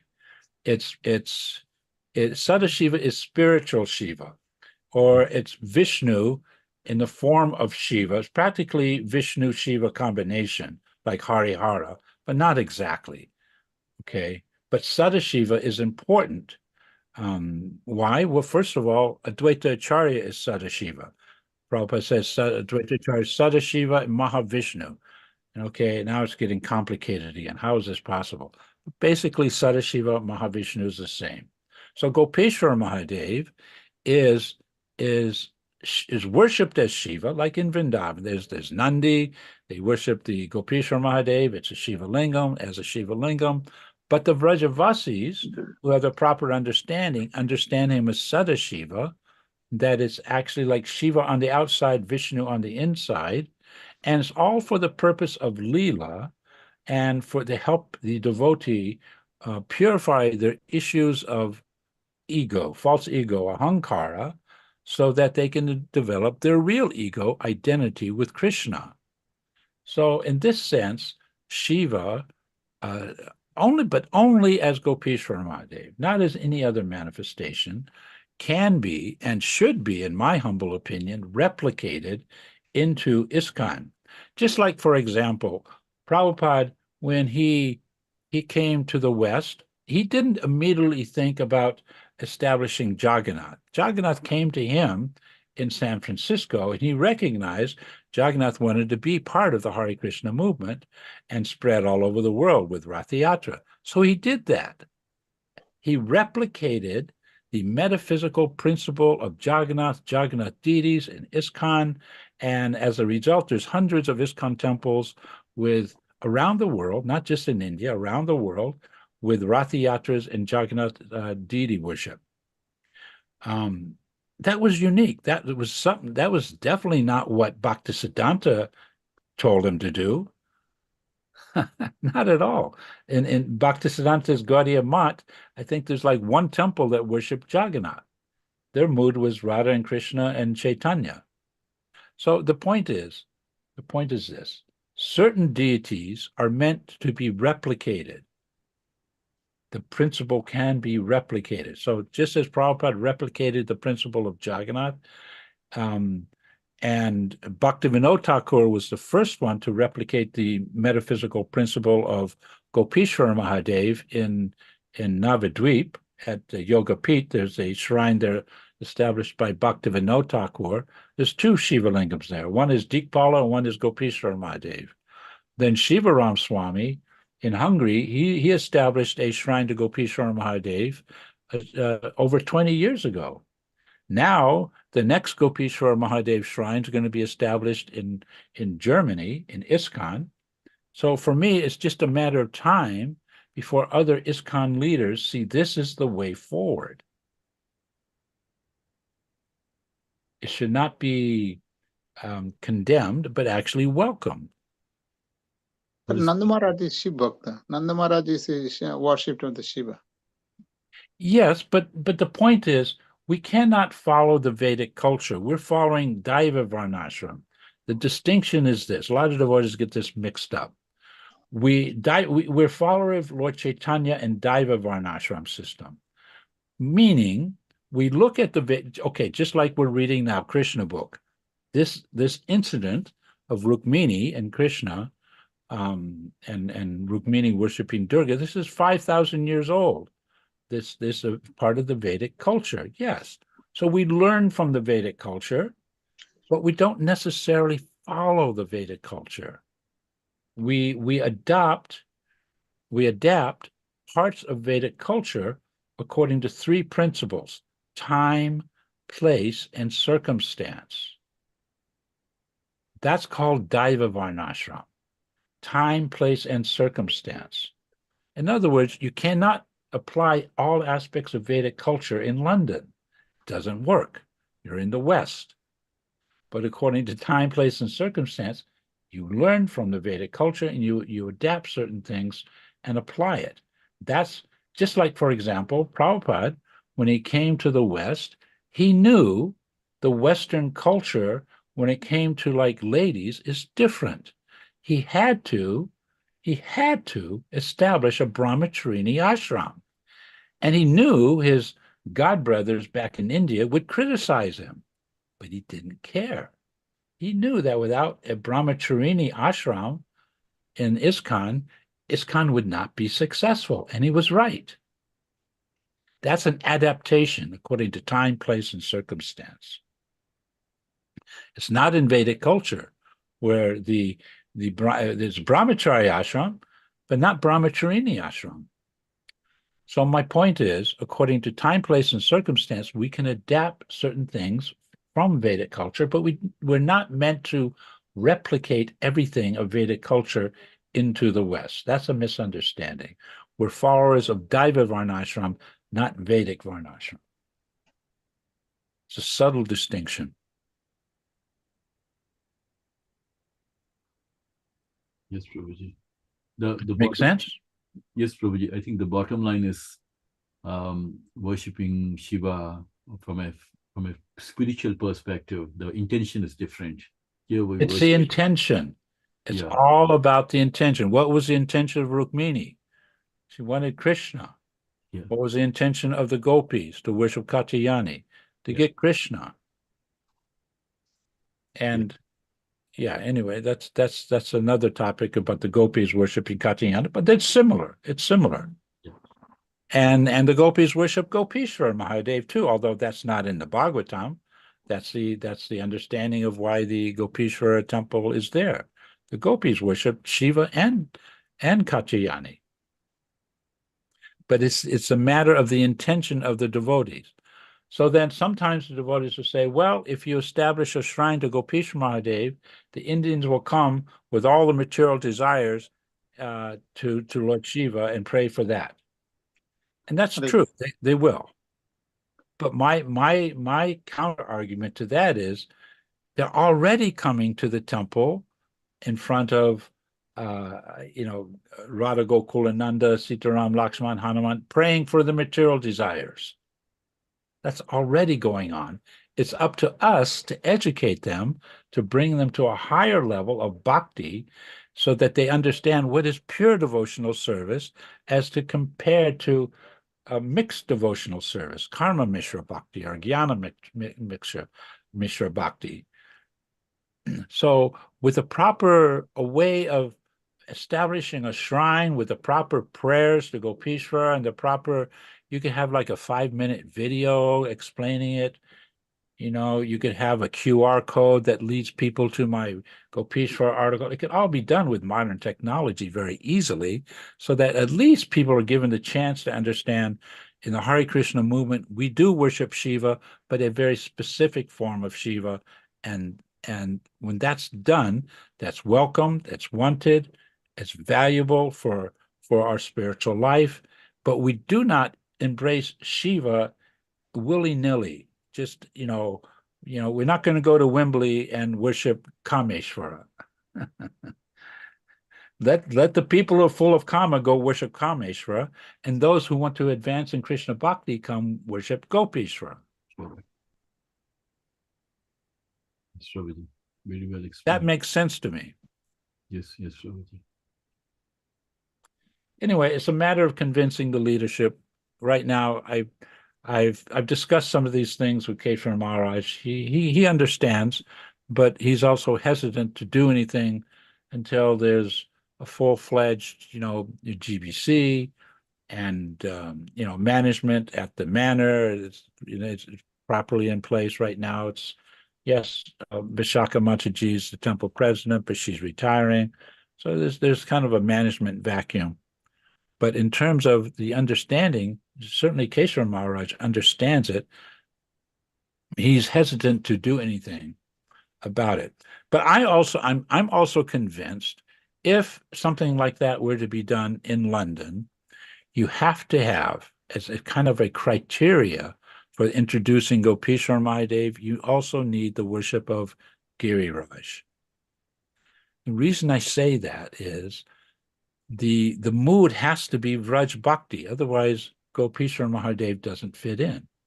I'm not saying Vraj Bhakti is not there with Radha Gokulananda. For those who worshiping Radha Gokulananda as Radha and Krishna, it's certainly there. But Giriraj certainly brings in more of an element of Vraj Bhakti to the altar of Radha and Krishna, whether it's Radha Gokulananda or other Radha Krishna deities. So then you form a triad, Radha, Krishna, Govardhan Shila worship, and Gopishwara on the outside of the temple. That will work. So not. I've discussed it. What's the head pujari there at the manor? The brahmachari. What's his name? Pranagopal. Anantagopal. Anantagopal. Yeah. So he's a nice devotee. I've talked to him before. He's a disciple of Radhanath Swami. He's doing wonderful service. When I talked to him, this is some years back, about introducing Giriraj onto the altar of Radha Gokulananda, his immediate reaction was, it'll be a hassle. And yes, it will be a hassle, but not much of a hassle. What it would mean practically from a pujari's perspective is you need two more pujaris a day, one in the morning, one in the evening. And you need a small corner of the pujari room facilities for the paraphernalia of Giriraj. And you need the leadership in the community promoting it, that Giriraj is coming onto Radha Gokulananda's altar, and this will help the devotees develop more of an understanding of the mysteries of Vraja Bhakti. Okay, but without that emphasis, it will never happen. Now, at Gokuladam, yes, Giriraj is there. Very wonderful Vraj Bhakti mood. New Vrajadam in Hungary, very wonderful Vraj Bhakti. It is New Vrajadam. But the mood is right. It's actually a mood of Vraj Bhakti. This is what Shivaram Swami has established. And similar, Satyanandana Swami at Golokadam in Germany has established. So there has to be more of a mood of Vraj Bhakti at the manor in order for Gopishwar Mahadev to come in correctly. That's my opinion. Or any community, whether it's London or anywhere in the world. The devotees in India could do this also, such as in Mayapur. Yes, Prabhuji. I think like how we had the expansions, it's very important to explain the mood of bhakti that where we are focusing on Gopesh Mahadev in the mood of bhakti. Yeah. Wish to Krishna, Radha Gokul, Radha Krishna in Vrindavan. Yeah. That's So the introductory article is there. yes. And with modern technology, it's so easy. You make a QR code, right? People put their QR code into their phone. And later on in the evening, they can go read about Gopeshwar Mahadev. They don't have to have the magazine. Thanks to the magic of QR codes and modern technology, it's very easy. But the point is, when this is introduced, then it will appear that actually ISKCON is correctly representing Sanatana Dharma, not neglecting the Devatas, but introducing the Devatas in the correct way. So this important instruction, I keep repeating it. Prabhupada says that Krishna tells Arjuna that the worship of the demigods is condemned, but not forbidden. Not forbidden. We're not forbidden. It's a matter of proper understanding and introducing it. If ISKCON were to do that, then the Indians and the Hindu community would look at ISKCON differently. They would look at ISKCON and Prabhupada and Chaitanya and the Goswamis as unifying Sanatana Dharma. No one else is unifying Sanatana. No one else can unify Sanatana Dharma. It's not possible. In the Chaitanya tradition, we can incorporate Lord Shiva. We can incorporate Durga. We can incorporate Ganesh even. What we cannot incorporate is the Smarta Brahmin systems, because that's Mayavad.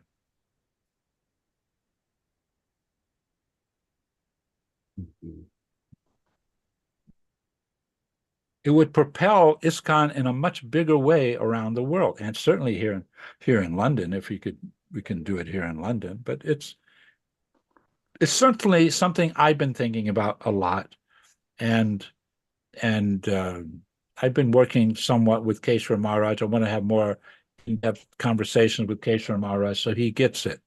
Keshwar Maharaj just had a wonderful seminar on demystifying Hinduism. Did anyone attend that? Demystifying Hinduism with the School of Bhakti?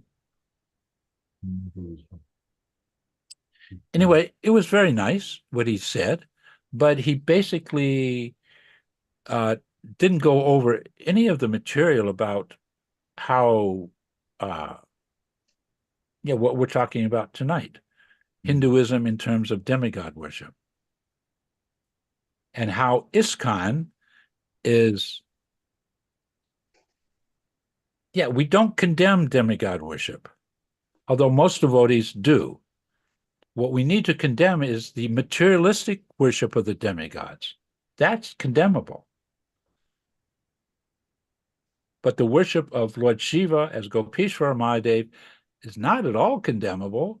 It's actually wanted. It's needed. It's something that the Goswamis themselves, especially Sanatana Goswami, Rupa Goswami, Raghunath Das Goswami, they embraced it in Vrindavan. Now, Prabhupada, again, time, place, and circumstance, he could not introduce everything into his young Hare Krishna ISKCON movement to young devotees. But at a certain point in time, everything's there in Prabhupada's books. It's just a matter of how we apply Prabhupada's teachings in a practical way to his institution. So that's why I'm saying that's Daiva Varnashram. Time, place, and circumstance. I personally feel the circumstances are changing in ISKCON so much so that we can actually introduce Gopeshwara properly in many communities, not just Germany, not just Hungary, not potentially London at the manor. That's a big potential, but these things take years. But there's many communities if the proper leadership was there with the right understanding, they could also duplicate the metaphysical principle that Gopeshwar Mahadev represents. Just as Jagannath was the metaphysical principle of Jagannath. Prabhupada duplicated that. He realized in San Francisco, Jagannath wants to be part of the Hare Krishna movement. And he said, yes, let's do it. The second set of Jagannath deities is where? Sham, where's the second set of Lord Jagannath? So, Soho Temple. so The first set of Jagannath deities is in San Francisco. Where's the first set of marble Radha Krishna deities? Soho. Soho. Yes, London. How many Jagannath deities are in ISKCON? Hundreds. Hundreds of Rathi. How many Rathi Yatras are in the UK? I can't keep up with it. It's like every summer, it's like another Rathi Yatra. yes, Prabhuji. I mean, they're not utilizing the installed deities there, except the big Rath Yatra in London. But the point is, Rath Yatra as a preaching part of the Hare Krishna movement is well established in London, in the UK, and around the world. Yes, Prabhuji. So my point is, yeah, time, place, and circumstance. When Prabhupada came to America, he never mentions it anywhere that he wants to introduce the worship of Jagannath. But circumstantially, if you know the story, this is Jagannath came to Prabhupada, without getting into the whole story, and these were the very first deities installed in the Hare Krishna movement, was Jagannath in San Francisco. Rath Yatra, 1977, 67, excuse me. Summer of Love, San Francisco. It's all part of Lord Chaitanya's arrangement, Krishna's arrangement, that Prabhupada came there and Jagannath came to him, and Prabhupada allowed it to happen. And as a result, Rath Yatras all over India, but not just India, all over the world. Right? Jagannath is Lord of the universe. He was cooped up. How long was Lord Jagannath cooped up in India? For a long time, until Prabhupada freed him from his situation and duplicated him around the world successfully. All I'm saying is this is a principle of Daiva Varnashram. That's what we follow. Time, place, circumstance. Things can change. In other words, Krishna consciousness is dynamic. It's not static. It's dynamic. Things can flow and change according to what's going on in the culture and society. And this whole idea of Lord Shiva as a female is relevant to modern times, to tell you the truth. Prabhuji, the one which you of men being able to incorporate the female side to them. Yeah. I think the one which you sent from Govardhan village also is Shiva dressed up like that, yes, Prabhuji. Govardhan village? Govardhan Echo Village. Yeah. Yeah. Radhanath Swami was... Radhanath Swami has this, yeah. Did I send you that one? Yes, Prabhuji, you sent me that. That's why I was just quoting that. Yes. It's a unique, well, I would like to get a better picture of it, but basically it's a picture of Radhanath Swami offering his obeisances, standing up, but with his pranams, to a murti. It's a murti form of Krishna, of Shiva. Shiva's in a meditation, and with his legs crossed, and he's in deep meditation, right? Yes, but Shiva is a female with a sari on. Yeah. So just imagine because this is Govardhan Echo Village. This is where Radhanath Swami, it's like 2 hours outside of Mumbai. He has many yoga practitioners, yoga groups go there. So they're practicing yoga. And now there's a murti of Gopeshwar Mahadev. He has to be able to explain it to the people. Why is Lord Shiva in meditation as a gopi? What's going on here? Yes, sure. Anyway, I see things are loosening up in this way, and we'll see what happens. All I'm saying is tonight's reading, for me, was very relevant because it simply validates that, yes, we condemn the worship of the demigods for material benefits. But the worship of the demigods is not forbidden. We just read it tonight. It's condemned but not forbidden. And yeah, and so this we need to understand this principle. Otherwise, many people, especially in the Indian community or in the yoga communities, they will not be attracted to ISKCON. They'll think that ISKCON is got blinders on. They only want to worship Krishna. They don't want to worship Shiva. They don't want to worship Durga. Hare Krishna, good night. Hare Tomorrow Krishna. morning I wake up. Yes, okay. Hare Krishna, everyone. Sorry for speaking so much. Yeah. Okay. No, it's very What time is it? 9:48, Prabhuji. Yeah, okay. It's Very interesting topic. It's an interesting topic. It was very, very nice reading tonight, Shyam Prabhu.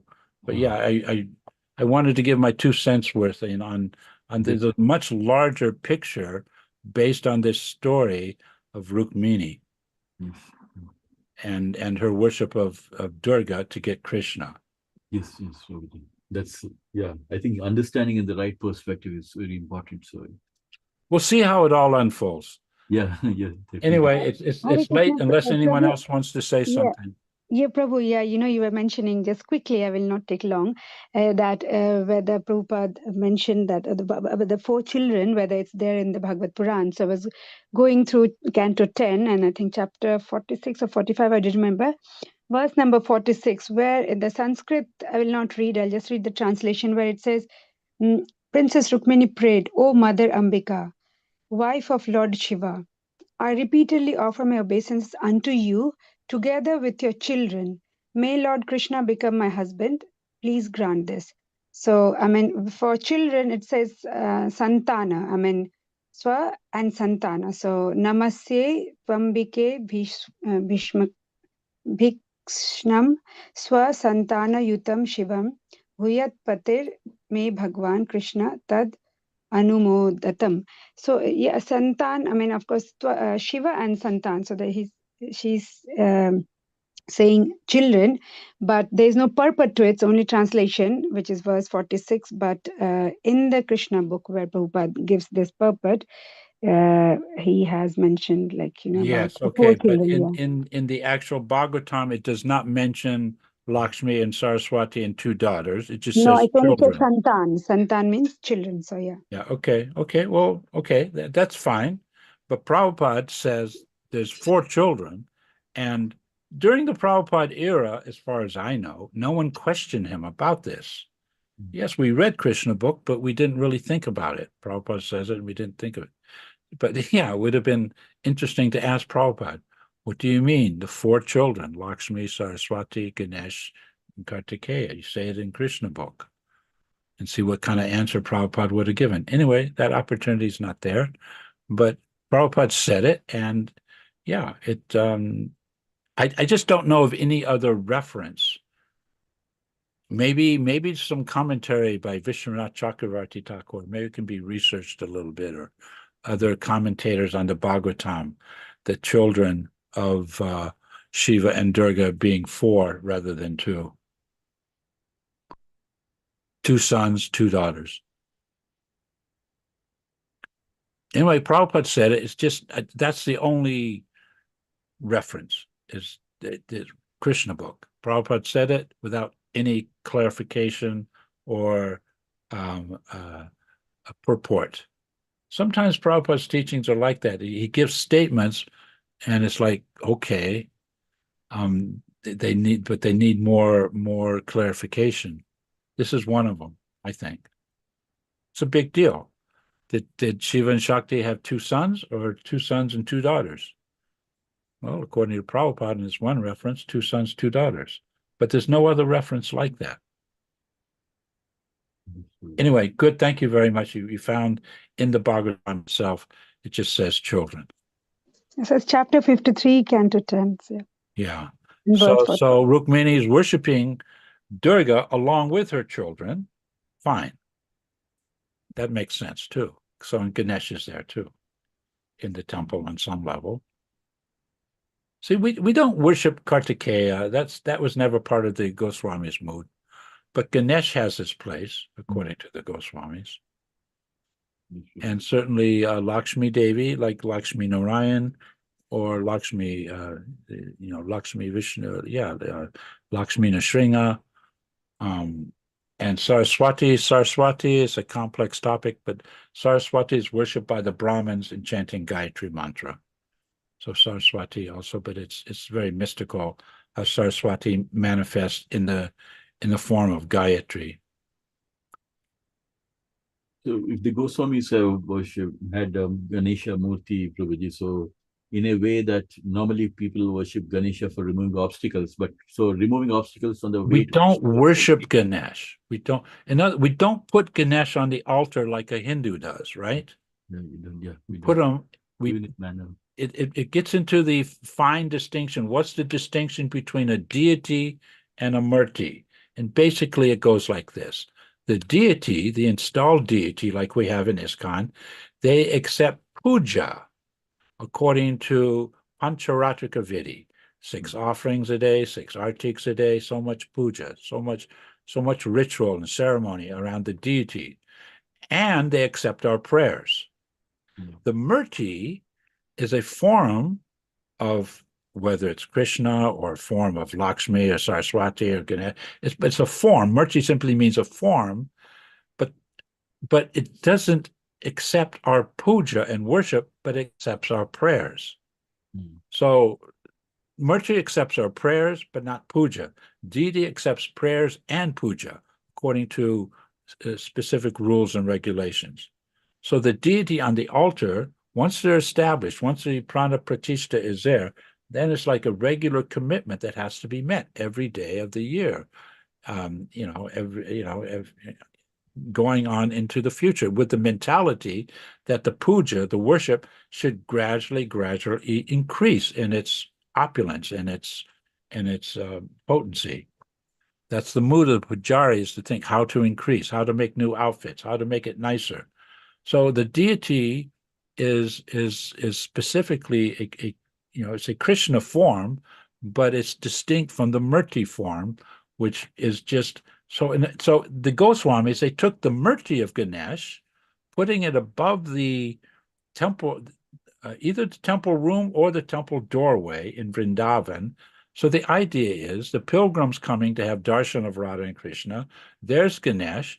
Before you go into the inner sanctum of the temple, you offer a prayer. My dear Lord Ganesh, please remove my obstacles for my having a significant darshan with Radha and Krishna. Then you go from the outside world into the inner world. You cross through that doorway.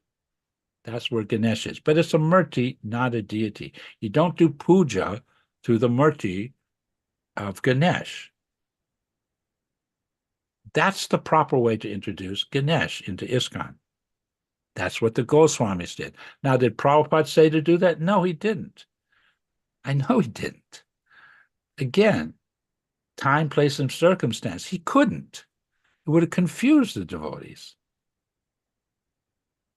In the Western countries, to introduce we enter the temple by the mercy of Srila Prabhupada. We enter Vrindavan by the mercy of Srila Prabhupada. And that's all well and good. Yes. But I'm convinced if we introduce Ganesh murtis above doorways, if we can introduce proper shrines to Gopishwar Mahadev, then ISKCON will become much more influential in the world, and certainly much more influential in the world of, quote, Hinduism and Sanatana Dharma and Indian spirituality and culture in general. India is a country on the rise. It's coming up, geopolitical, economic influence, but its cultural, spiritual influence is also coming up in the world. Yes. So ISKCON has to be part of that in a real way. That means not neglecting the devatas. The only question is how to integrate the devatas in a way that Prabhupada would be happy and agreeable with. Well, we don't have Prabhupada here to consult with, but his teachings are there, and the teachings of the Goswamis are there. Yes, Prabhuji. Because what you said is Anyway, it's really late. I know it's a long conversation. yes, yes, Prabhuji. Very interesting topic actually to discuss. Because this is a hot topic going in India, because like a lot of things people are trying to attack Sanatan Dharma. There's a huge topic going on right now in India about how some of the leaders are criticizing about Sanatan Dharma, and there's some of the leaders who are speaking about Sanatan Dharma. But Narendra Modi's not. He's fighting it. He's on the side of Sanatan Dharma. Yeah, he's on the side of Sanatan Dharma. Yeah. Some local leaders in South India, they're just they're literally criticizing. They want to just get rid of it. It's holding India back, they think. Yeah, that's what, because they're basically a Marxist mentality, which and this is atheism. Atheism. Anyway, Yeah, they are atheists. They're atheists, and they this is atheism, and this is the influence of atheism within Hinduism. Yes, Prabhuji. So yeah, like as you said, what you have is it's like what you're speaking is a visionary topic, Prabhuji, that how to make Sanatan Dharma, make it more inclusive, so that we can have, and ISKCON is not only the big advantage. ISKCON has this not in India, but it's spread all over the world. So if this is incorporated, then that will be like a big umbrella. Well, it is spread all over the world, but practically speaking, temples are struggling, and its influence in culture and society is minimal. Maybe not in London. Here in London, it's a bit different. But even here in London, 10 million people, and how many serious devotees are there? 3,000 maybe. Not many. There's lots of devotees in the congregation, but serious devotees, not that many. So the Prabhupada was always thinking big, and that's my point. And when Prabhupada established ISKCON, he established 7 principles, 7 the 7 principles. No, not 7 principles. The 7 what is it? The 7 goals of ISKCON? No, the 7 and maybe it's principles. The point is, the first principle is basically to preach and to create unity and peace in the world. Prabhupada uses that word, create unity and genuine unity and peace in the world. So genuine unity for me means unity amongst the followers of Sanatana Dharma. Prabhupada didn't specify it, but what else is he talking about when he talks about unity and peace in the world?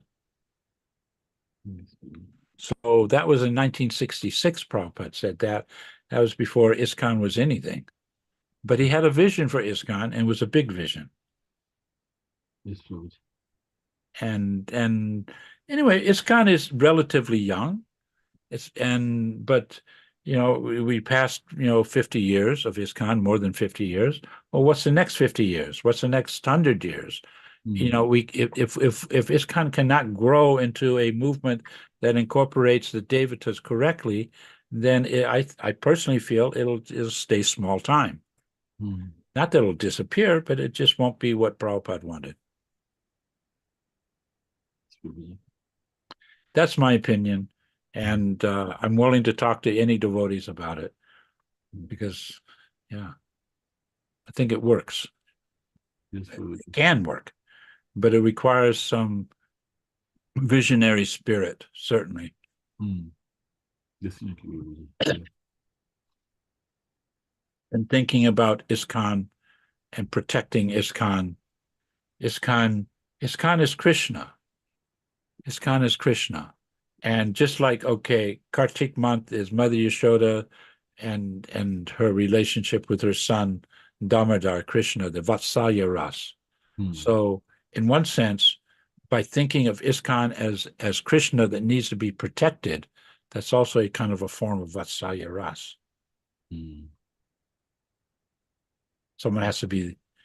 We have to grow up and actually understand how ISKCON can become something much more than it is at present. I'm not condemning its present state. I'm just saying it has so much more potential, especially here in London. Yes, Prabhupada. Anyway, thank you. I didn't mean to No, Prabhuji, it's very hog the microphone here, but this topic is a meaningful topic to me, and I'm always happy to talk about it. Yes, Prabhuji. Very important topic, actually, what we are discussing today. Thank you so much, Prabhuji. Okay, anyway, it's late for everyone. Everyone has to go to work and so many other responsibilities. So thank you so much, don't Prabhuji. let me hold you up. Thank you for sharing your insight, Prabhuji. Okay. Hare Krishna, Prabhu. Hare Krishna. Thank you, Prabhu. Thank you. Hare Krishna. Thank you. Let's all say 3 loud Hari Bol to Shyam Prabhu and Ramnath Prabhu. Hare Krishna. Hari Bol. Hari Hari Bol. Hari Bol. Bol. Hari Hari Bol. Bol. Thank you very much. Hare Krishna. Jai. Thank Hare you. Krishna. Vanchakalpatarubhyascha Patitasimhayavacha. Vaishnavyo namo. Vaishnavebhyo Namo namo. Jai. Shri Shri Radha Gokulananda Ananta Prabhupada Koti ki Krishna jai. Bindu ki Jai. jai. Srila Prabhupada ki jai. Jai. Hare Krishna. Hare Krishna.